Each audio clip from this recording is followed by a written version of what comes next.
Velthar Prime had never been attacked in over 2,000 years of empire. The homeworld of the Velthari sat at the center of a defensive network that spanned 12 star systems. Automated defense platforms, quantum mines, and the most advanced sensor arrays in the galaxy protected the heart of their civilization. Supreme Commander Thexvar stood in the Supreme Command Center, watching the approaching storm on his tactical displays. The human fleet was coming, and for the first time in his life he felt something his species had forgotten. Fear. "Status report," he demanded. "All outer defenses are active," reported his aide. 14,000 automated defense platforms, quantum disruption fields covering all approach vectors, and our entire home fleet standing ready. "How many ships are they bringing?" Thexvar asked. "Unknown, sir. Our long-range sensors detect nothing, but intelligence reports suggest they have at least 300 vessels." Thexvar nodded grimly. 300 ships against the most defended system in the galaxy. The humans were either desperate or completely insane. He had no idea he was about to face both. In the command center of the human flagship Retribution, Admiral Kyung-ho reviewed the final attack plans with his senior staff. Around them, the Ghost Fleet held position just outside the Velthar system, invisible to enemy sensors. "The quantum virus is ready?" he asked Engineer So-young. "Ready and tested," she replied. "Once we establish connection with their central network, the virus will propagate through every quantum-linked system in their empire. Complete technological collapse within 6 hours." Dr. Wu Jin added his own report. "Intelligence confirms that 90% of Velthari infrastructure is dependent on the quantum network. When it fails, their entire civilization will revert to pre-industrial technology levels." President Mi Kyung, now aboard the Retribution for the final battle, looked at the tactical display showing Velthar Prime and its massive defensive network. "Civilian casualties?" she asked. Commander Hyunsu had prepared for this question. "Minimal direct casualties. The virus targets technology, not biology. However, the collapse of their infrastructure will likely cause significant indirect casualties as life support systems fail. The same kind of casualties they inflicted on 47 other species," General Tae-hyun pointed out. "The difference is we're giving them a chance to survive." Captain Jin-woo spoke from his position at the fleet communications station. "Admiral, all ghost ships report ready. Liberation forces on enslaved worlds are standing by for coordinated uprising." Kyung-ho looked around at the assembled leadership of humanity. These people had watched their homeworld burn, their civilization scattered to the stars. Now they commanded the most advanced fleet in the galaxy, preparing to end an empire that had ruled through terror for millennia. "Begin the attack," he ordered. The Battle of Velthar Prime began with something the defenders had never seen. Reality itself seemed to tear open as human ships materialized throughout their defensive network. "Impossible," shouted Fleet Admiral Velthak from his command ship. "No vessels penetrated our perimeter." "Sir, they didn't penetrate the perimeter," his tactical officer replied in a shaking voice. "They materialized inside it. Quantum phase technology beyond anything in our databases." The human strategy was unlike anything in Velthari military history. Instead of fighting their way through the defensive network, the ghost ships simply ignored it, existing in quantum superposition until they reached their targets. Defense platforms that had protected the system for centuries found themselves under attack from enemies that appeared inside their shields. Quantum mines detonated harmlessly as human ships phased in and out of normal space-time. But the most terrifying aspect wasn't the technology, it was the precision. Captain Jin-woo led a strike team directly toward the planetary quantum network hub. His ship, Shadow of Earth, moved through the defensive fire like it wasn't there, its quantum phase shields rendering most weapons useless. "Target the network nodes, not the defensive platforms," he ordered his weapons officer. "We want to disable their command structure. Not waste time on automated defenses." Around Velthar Prime, similar scenes played out as human ships struck with surgical precision at critical infrastructure points. Communication arrays went silent. Command networks collapsed. The carefully coordinated defensive system began to fall apart as its controlling intelligence was systematically dismantled. On the planet's surface, War Marshal Kethmore watched his defensive network crumble on real-time displays. "How are they doing this?" he demanded. "Our technology is superior to anything these primitives could have developed." Dr. Hyojin, Monitoring Velthari communications from the Retribution would have found his statement amusing if the situation weren't so serious. The Velthari had never learned to innovate because they had never needed to. For 2,000 years, they had simply taken technology from conquered species and used it unchanged. Humanity had taken that same technology and made it better. Network access point located, reported Dr. Wu Jin from his station aboard Jin Wu's ship. I can establish connection to their central quantum hub. Do it, Jin Wu ordered. The quantum virus that So Young had designed was elegant in its simplicity. It didn't destroy the Velthari network through brute force. Instead, it convinced the network to destroy itself. Every quantum-linked device in the Velthari Empire received the same simple command: execute termination protocol, and because the virus carried the proper authorization codes that Dr. Wu Jin had extracted from captured Velthari databases, every device obeyed. On Velthar Prime, the lights went out. Across the Empire, Velthari ships lost power and began drifting helplessly in space. Weapons systems shut down permanently. Life support systems failed. Communication networks went silent.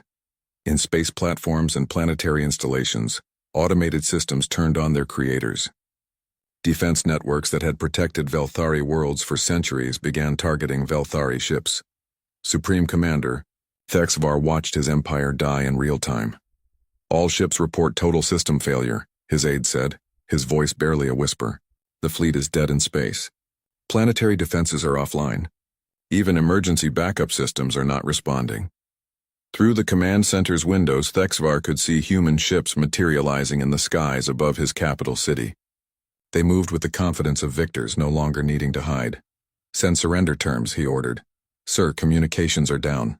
The humans destroyed our entire network. A new voice spoke from the shadows of the command center.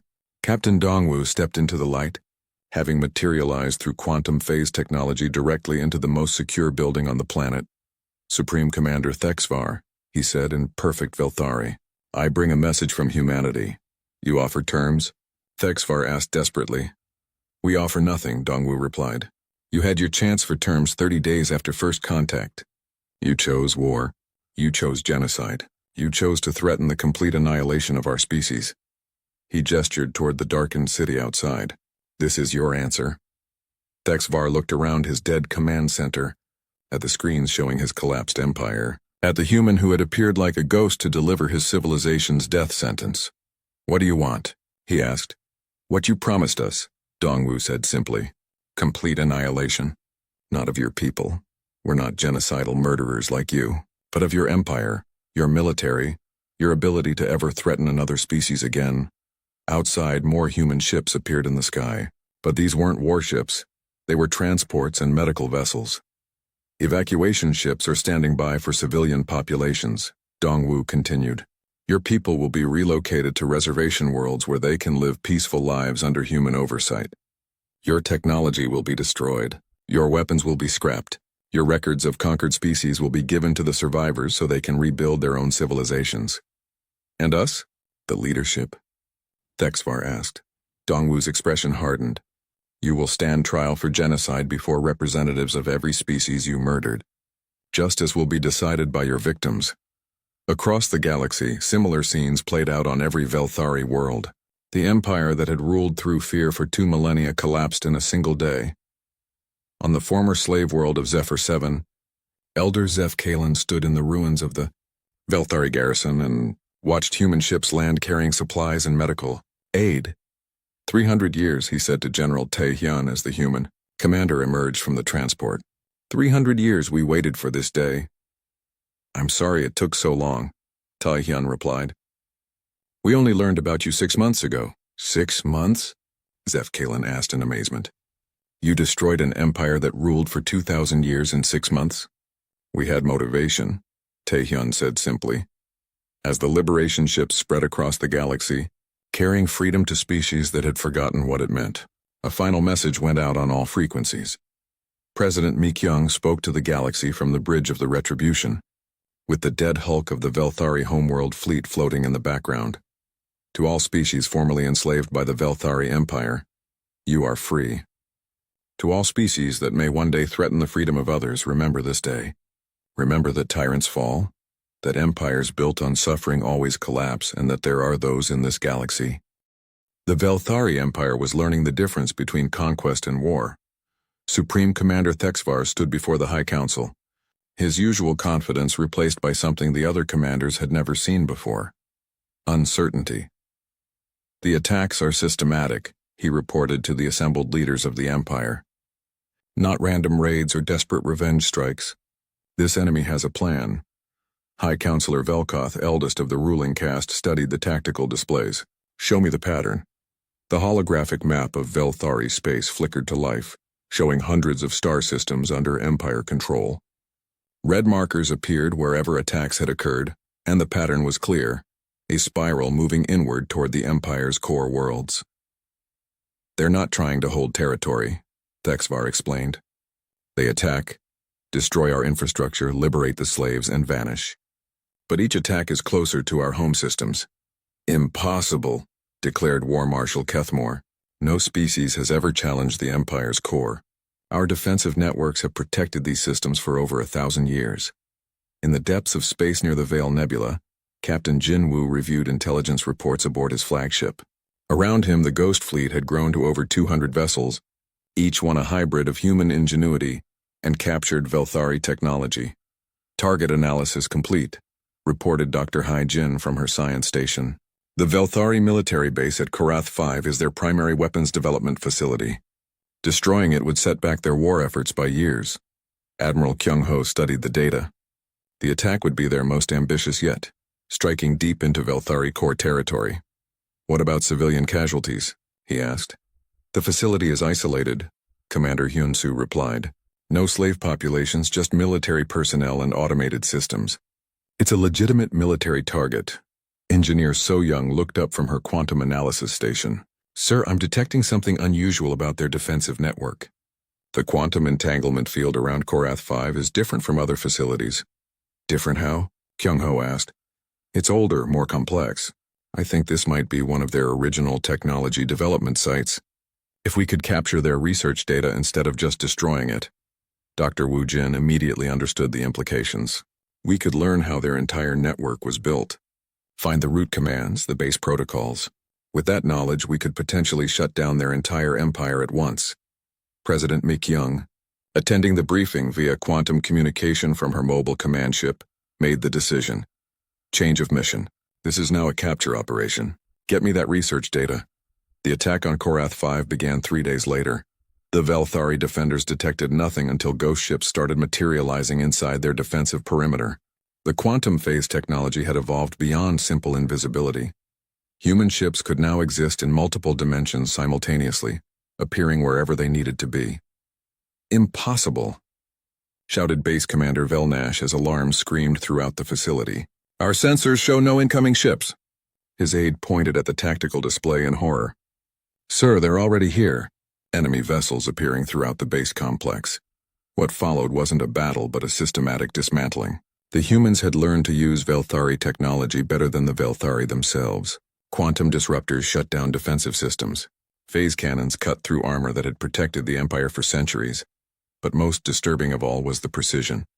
Where other enemies fought with desperation or rage, these attackers moved with cold, calculated efficiency. Captain Jin Woo led the boarding party into the research complex personally.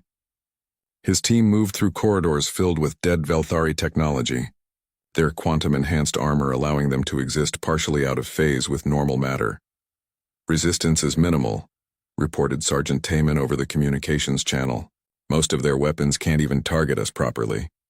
Remember, we're here for information, not destruction, Jin Woo reminded his team. Secure the central databases. In the main research laboratory, Dr. Hai Jin made a discovery that changed everything.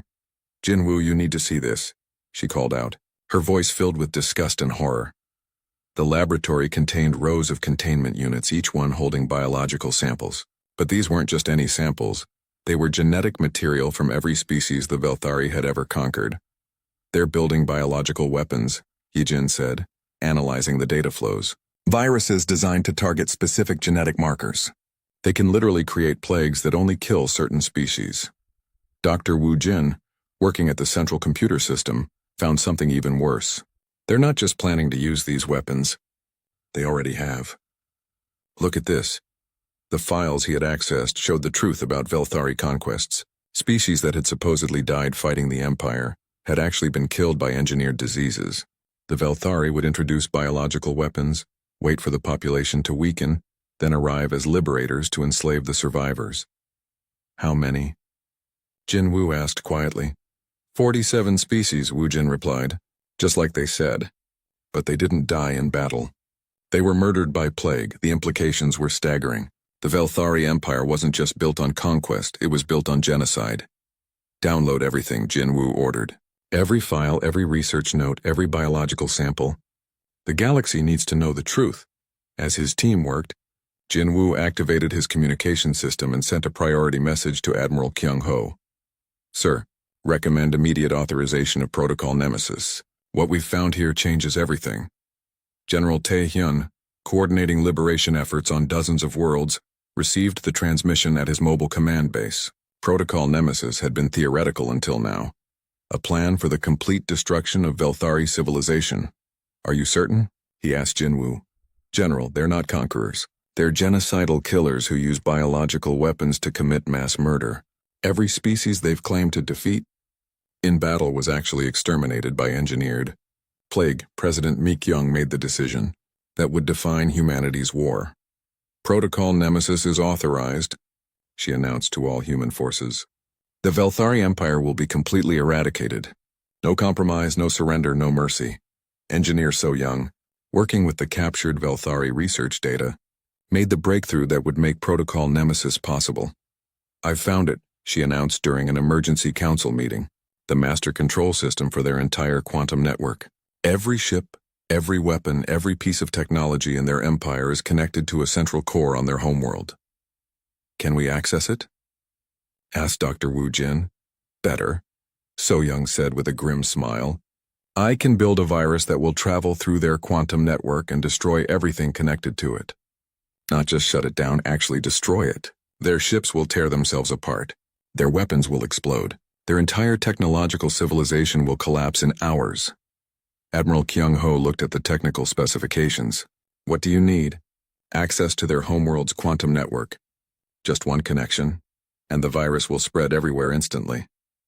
Then we take their homeworld, Kyung-ho said simply. Across Velthari space, the war intensified beyond anything the Empire had ever faced.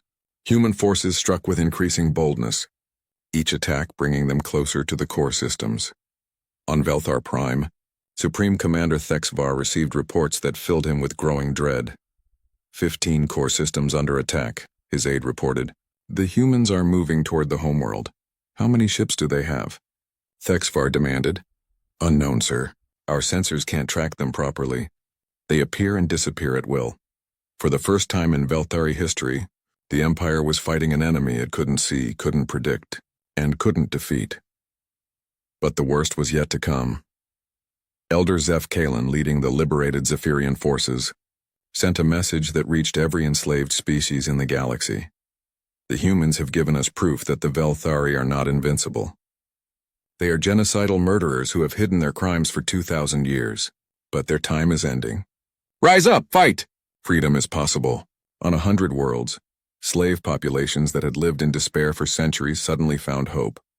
The Velthari Empire, built on fear and the belief that resistance was impossible, began to crack from within, and in the darkness between stars, humanity's ghost fleet prepared for the final assault on Velthar Prime. The prey had become the predator. The hunt was almost over. 6 months after Earth's fall, the galaxy believed humanity was extinct. Supreme Commander Thexvar stood in his command chamber aboard the flagship, reviewing reports from across Velthari space. The conquest of Earth had taken longer than expected, but eventually, the stubborn humans had been ground down. The survivors now worked in labor camps just like all the other conquered species. The Earth sector is fully pacified, reported his aide. Resistance ended 3 months ago. We can begin full resource extraction. Good, Thexvar said. What of our next target? The Altarian system shows promise. 3 planets with developed civilizations. Our scouts estimate conquest within 2 months. Thexvar nodded. The Velthari machine rolled on, as it had for 2 millennia. Earth had been more troublesome than most, but in the end, They had fallen like all the others. He had no idea that his empire was already dying. In the darkness between Jupiter and Saturn, hidden in the shadow of a mining asteroid, engineer So Young put the finishing touches on humanity's first ghost ship. The vessel looked nothing like the old Earth ships. Where human technology had once been bulky and obvious, this ship seemed to barely exist. Its hull shifted and wavered, as if it couldn't decide whether it was solid or energy. "Quantum phase shifting is stable," reported Dr. Wu Jin from the engineering station. "We're existing in a state of superposition. To their sensors, we're just cosmic background radiation." Captain Jin Wu, former pilot of an Earth defense corvette, ran his hands over the alien-human hybrid controls. "How many more ships do we have hidden out here?" 17 completed, 30 more under construction, So Young replied. "Every asteroid mining station, every hidden outpost that survived the invasion has been converted to a shipyard." Admiral Kyung Ho watched the construction from the command deck of the hidden facility. What had started as desperate scavenging had become something unprecedented. A fleet built not to defend but to hunt. "The quantum disruptor weapons are ready?"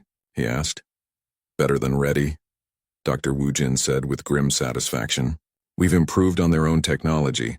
Our disruptors don't just shut down their systems, they corrupt them. Any ship we hit will spread the corruption to other vessels in their network." The plan was elegant in its simplicity. The Velthari Empire's greatest strength, their interconnected quantum network, would become their greatest weakness. General Tai Hyun emerged from a communication booth, his face bearing news from across the galaxy. "We've made contact with the Zephyrian resistance," he announced. "They're still fighting after 300 years of slavery. And the Kethran survivors on the Outer Rim worlds are ready to rise up when we give the signal." Dr. Hyjin looked up from her xenobiology studies. "The Velthari have made the same mistake with every species they've conquered. They think breaking a planet means breaking a people. They've never had to deal with a distributed resistance." President Mi Kyung, now leading humanity's government in exile from a mobile command ship, studied the tactical displays. Earth was gone, its surface still scarred from the invasion. But humanity lived on in the dark spaces between worlds, growing stronger with each passing day. "How many Velthari supply convoys are currently in transit?" she asked. Commander Hun Su, now leading special operations, consulted her intelligence reports.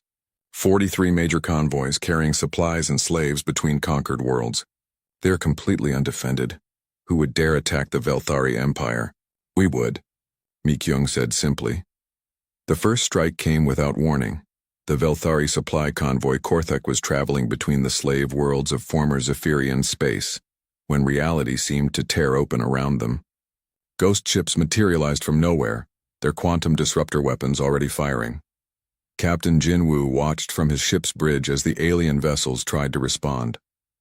Their weapons powered up, their engines fired, their communication arrays activated, and then everything simply stopped working. "Quantum corruption spreading through their network," reported his weapons officer. "All enemy vessels are dead in space."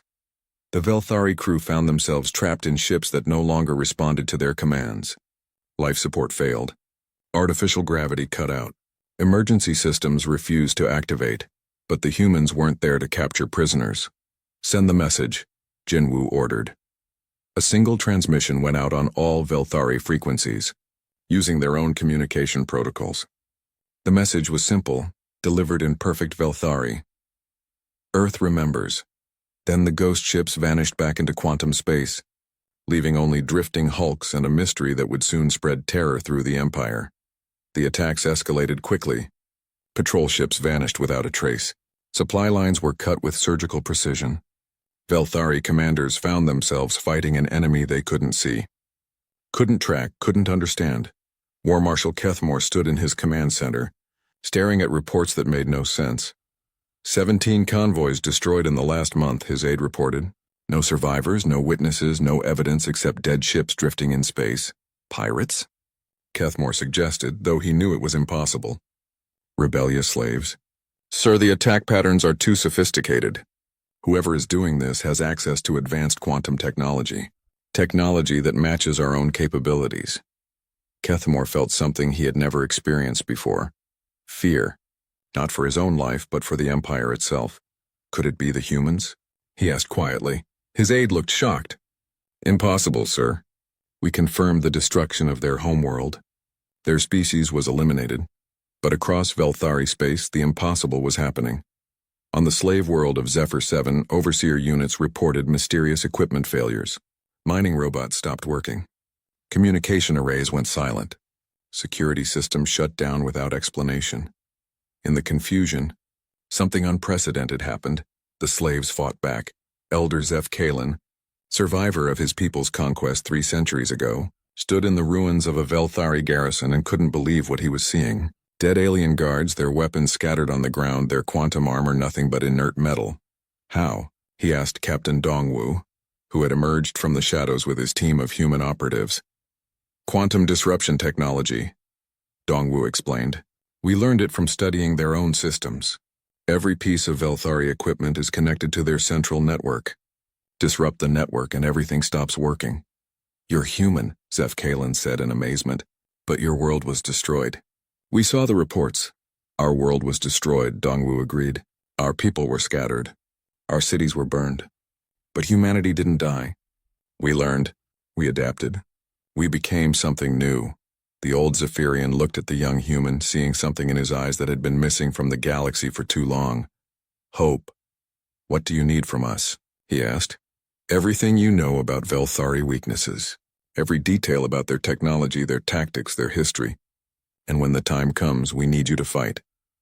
We've been fighting for 300 years, Zeph Kalen said, but fighting without hope is just dying slowly. You've given us something we thought was lost forever. He looked around at his people who were already organizing themselves, preparing for a real rebellion for the first time in centuries. What is it you've given us? He asked. Dongwu smiled, and it was a smile that promised the end of empires. We've given you the knowledge that tyrants can die. Across the galaxy, on 100 different worlds, the message was spreading. The Velthari Empire, which had seemed invincible for 2,000 years, could be hurt, could be defeated, could be destroyed. And somewhere in the dark between the stars, humanity's ghost fleet grew larger every day. Preparing for the reckoning that was coming, the Velthari had declared war on Earth. Now they would learn what war truly meant. The Velthari arrived exactly 30 days later, just as they had promised. War Marshal Kethmore commanded the invasion fleet from his flagship, watching Earth grow larger on his screens. The blue and green world looked peaceful, almost innocent.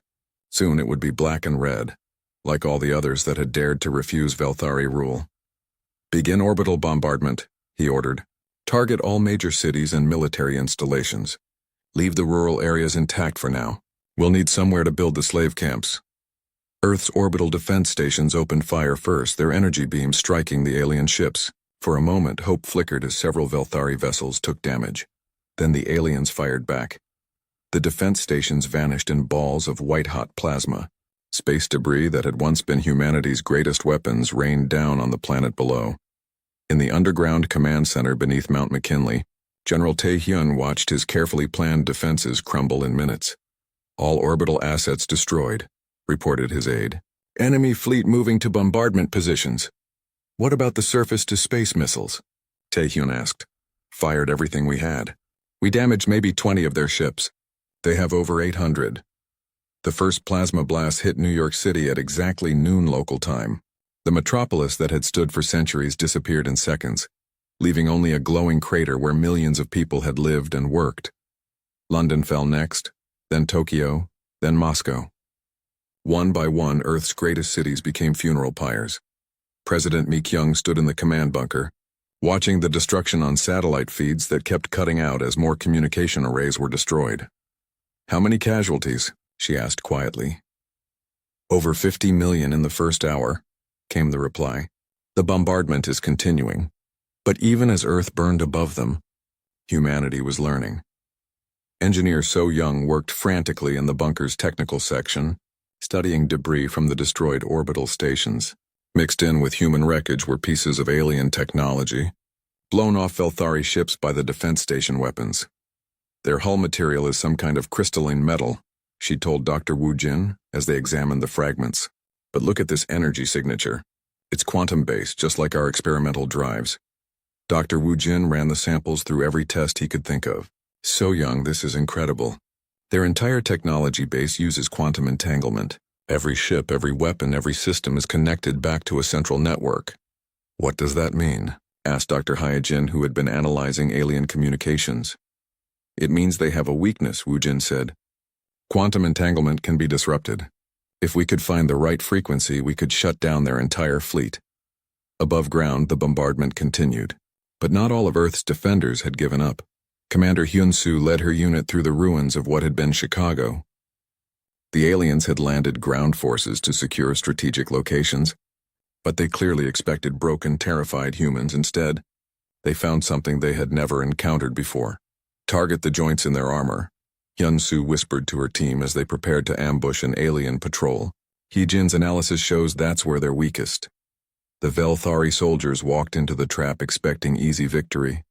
Most conquered species collapsed psychologically after orbital bombardment. They became docile, ready for slavery. Humans became angry. The ambush was swift and brutal. Human weapons, designed for human enemies, proved surprisingly effective against alien armor when aimed at the right spots. More importantly, every dead alien meant more technology to study. Similar scenes played out across the planet. In the rubble of Berlin, Captain Dongwoo led intelligence teams in capturing alien communication equipment. In the Australian outback, Major Jinwoo used guerrilla tactics to harry alien supply lines. The Velthari had expected conquest. Instead, they found themselves fighting a grinding war against an enemy that refused to break. "This is taking too long," Kethmore complained to his staff. "The Zephyrians surrendered after we destroyed their capital. The Kethrans gave up when we killed half their population. Why do these humans keep fighting?" His aide, a younger Velthari officer, looked at the casualty reports. "Sir, we've lost over 2,000 ground troops. That's more than we lost conquering the last 5 species combined." "Then we'll increase the bombardment," Kethmore decided. "Burn everything. If they won't surrender, we'll just take the survivors from the ashes." But deep underground, humanity's real work was beginning. So Young had teams of engineers working around the clock, reverse engineering every piece of alien technology they could get their hands on. The quantum entanglement networks were incredibly complex, but human scientists had been studying quantum mechanics for decades. "I think I've found something," Dr. Woo-jin announced during one of their emergency meetings. "Their quantum network isn't just for communication. It's how they control everything. Their ships, their weapons, even their life support systems. Can we disrupt it?" President Mi-kyung asked. Despite the destruction above, she remained in the bunker, coordinating the resistance. "Maybe," Woo-jin said, "but we'd need to get close to one of their ships. Really close." "I can get you close," Admiral Kyung-ho said from orbit. His ship had survived the initial attack by hiding in the asteroid belt, and he'd been running guerrilla strikes against isolated alien vessels. That night, while Velthari forces thought they were hunting broken human survivors, the Defiant slipped close to a damaged alien cruiser. A small team led by So Young spacewalked across the void, carrying experimental quantum disruptors. What they found inside the alien ship changed everything. "The entire vessel is run by artificial intelligence," So Young reported. "But it's not like our AI, it's like the ship is part of a giant brain. Every Velthari ship is just one neuron in a massive network." Dr. Hee-jin made an even more disturbing discovery. The biological analysis of the crew shows they're not just one species. The Velthari Empire uses genetic modification to create specialized castes. Workers, soldiers, commanders, they're all genetically engineered for specific roles. "That explains their efficiency," General Tae-hyun said. "But it also means they've forgotten how to adapt. They do the same thing every time because it's worked for 2,000 years." President Mi-kyung looked at the data, at the reports of continued resistance across the planet, at the growing pile of captured alien technology. "How long do we have before they decide to just sterilize the planet?" she asked. "Based on their previous conquest, maybe 2 more weeks, Dongwoo replied. "If we don't surrender by then, they'll probably just kill everyone and move on. Then we have 2 weeks to do something they've never seen before," Mi-kyung said. She stood up, looking at the assembled leaders of humanity's resistance. Outside, Earth burned under alien guns. Cities lay in ruins. Millions were dead or captured. But in this buried room surrounded by the greatest minds humanity had ever produced, something new was being born. "They think they know us," she said. They think we're just another species to be conquered or destroyed. They're wrong. She looked at each person in the room. The engineer who was unlocking alien secrets, the scientist who had found their weakness, the general who was making them bleed for every inch of ground, the admiral who still fought in the darkness of space. We're not going to surrender. We're not going to die quietly. We're going to do something the Velthari Empire has never seen before. What's that? Asked So Young. Mi Kyung smiled, and for the first time since the invasion began, it was not a sad smile. We're going to win. Admiral Kyung Ho stood on the bridge of the UES Defiance, watching the stars bend and twist as they dropped out of faster-than-light travel. After 300 years of dreaming, humanity had finally reached another star system. The crew held their breath as sensors swept the empty space around them. "Admiral, we're picking up something," called out Lieutenant Hai-jin from her station. "Multiple ships, very large. They're coming toward us." Kyung Ho felt his heart race. First contact with alien life. He had dreamed of this moment since he was a child. Put them on screen when they get close enough. The alien ships were massive, easily 10 times the size of the Defiance. They moved with purpose, surrounding the human vessel in a perfect formation. The ships were dark metal with sharp edges that seemed to cut through space itself. "They're sending a message," reported Communications Officer Dong Wu.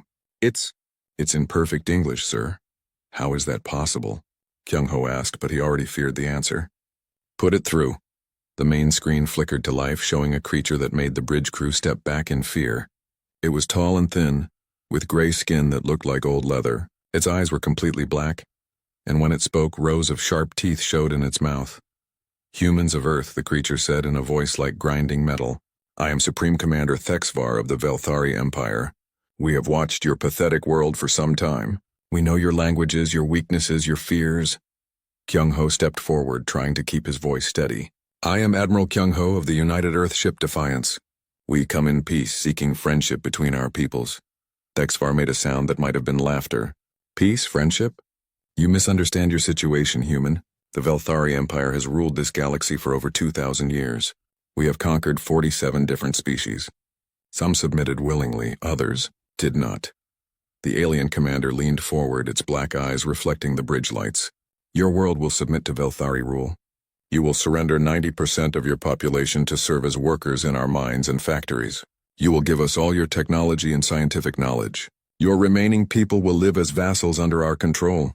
"And if we refuse?" Kyung Ho asked, though he already knew the answer. "Then Earth burns," Thexvar said simply.